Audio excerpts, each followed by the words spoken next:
Bed, এটা আমাদের bedroom. এখানে আছে একটা ক্লক, এখানে আছে এসি রিমোট, টিস্যু, একটা সুন্দর ল্যাম্পশেড, আর এখানে আমার সুন্দর মিরর আছে, এখানে চাইলে সুন্দর করে সাজগোজ করা যাবে।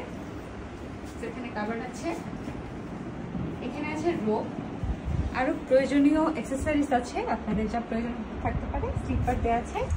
এখানে আছে লকার, প্রয়োজনীয় জিনিসপাতি, কাপড় রাখার সামগ্রীও আছে, আপনারা চাইলে প্রয়োজনীয় জিনিসপাতি আপনাদের লকারে রাখতে পারেন।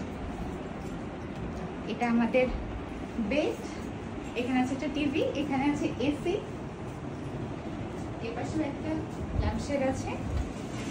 এবার আরো একটা সুন্দর ভিউ, যেটা বেডরুমের থেকে আপনারা উপভোগ করতে পারবেন। এই এরিয়াটা অনেক সুন্দর, এখানে আলো বাতাসের কোনো কমতি নেই, আপনি চারপাশে আলো বাতাস লাইট না থাকলেও আপনারা উপভোগ করতে পারেন একটা সুন্দর ভিউ। তো সবকিছু মিলিয়ে সাইমন হেরিটেজের জুনিয়র সুইট আসলেই অনেক সুন্দর। যারা আসতে চাচ্ছেন তাড়াতাড়ি চলে আসেন, আর আমার এই ভিডিও দেখতে আরো অনেক কিছু জানতে কানেক্টেড থাকবেন আমার পেজে। বাই।